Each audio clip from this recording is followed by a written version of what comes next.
Africans to seek to regain their independence from the colonial masters. Historians will remind us that we were first enslaved, that Africans were taken, and this we seldom say. The first civilization to take Africans out of this continent were the Arabs. And they took Africans from the eastern coast. And it is sad that in that part of the world, there are not many Africans who remained, because it was in the business of the Arab enslaver to castrate Africans. We never say that, but we must say it because it is historically significant. Then the Europeans came, the Portuguese came, the Spaniards came, the Germans came, the French came, the Belgians came. Africa became the hunting ground for the European colonizers, and we were the spot. We built, our ancestors built the United States of America. Our ancestors built Europe.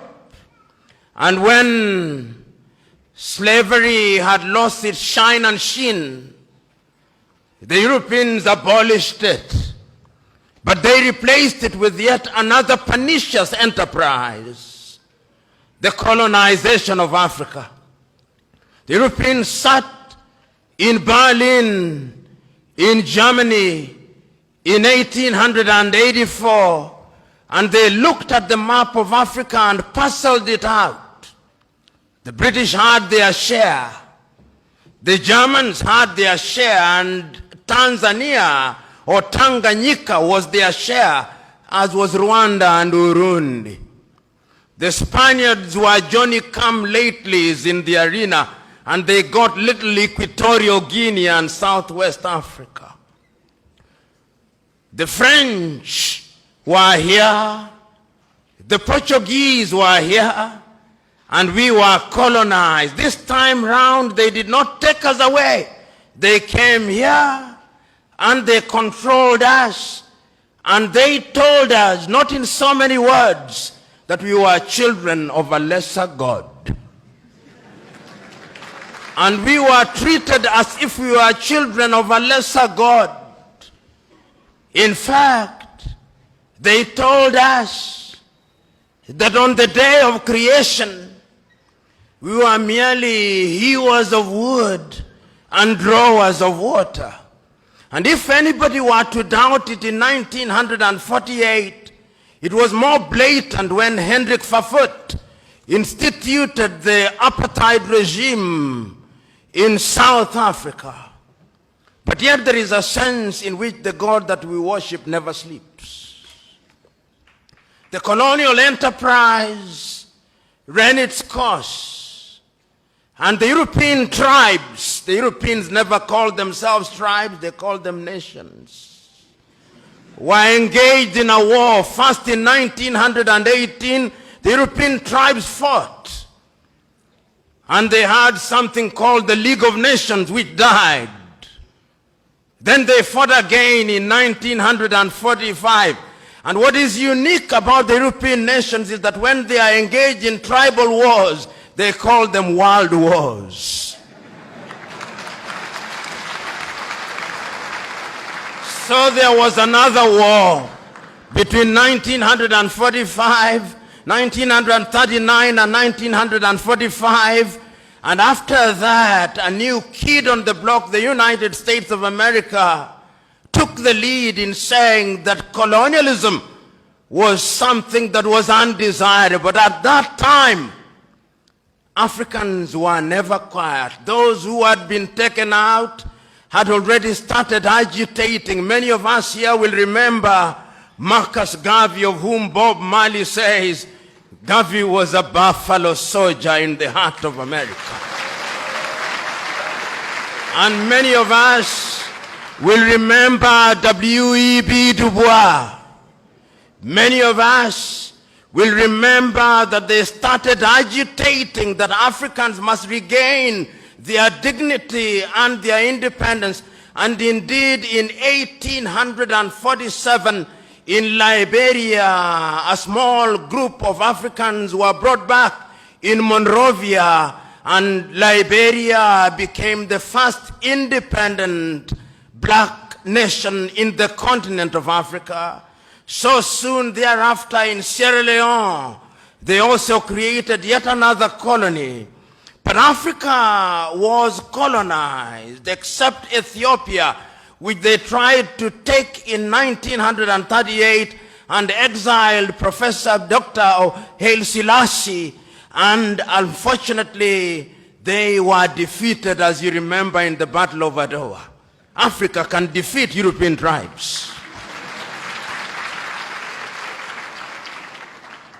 This history is necessary that we are able to appreciate the freedom that we gained. So that Garvey came, W.B. Du Bois came, but there was another crop after the 1940s who had had the advantage of European education. And there were people in Europe also who are beginning to recognize that indeed equality was necessary. And this was not anything new. In 1776 in the United States of America, the American state sitting in Philadelphia in the United States of America declared unto themselves that all men are born equal, that they are endowed by their Creator with certain unalienable rights, that among those are life, liberty, and the pursuit of happiness. A few years later in France, after the revolution, they also recognized that we were to be equal, so that the colonized nations which had now taken Africans thought that they were safe. They had taken Leopold Sédar Senghor from Senegal to Paris, and they thought that they were creating a little Frenchman. Little did they know that they were creating somebody who would want to overthrow them.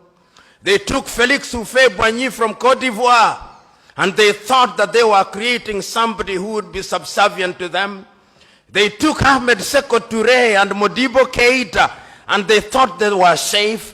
Little did they know that they were creating the future leaders and agitators against French colonization. And it did not stop there.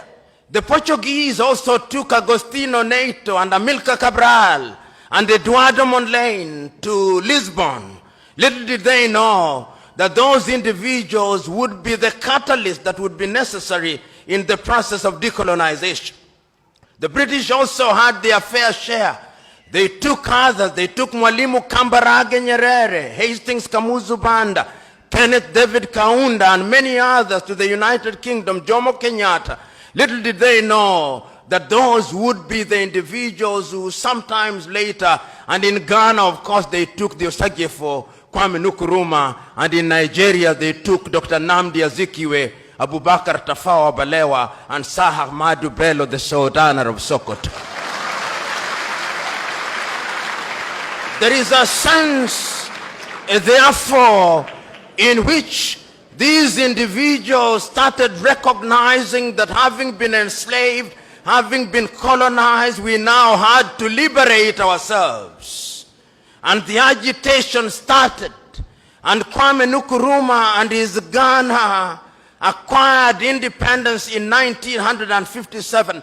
And I still can hear Kwame Nkrumah through the vicissitudes of time saying in Accra, Ghana, that Ghana is free and will never be colonized again. But the freedom of Ghana means nothing if the rest of Africa is not free. I can hear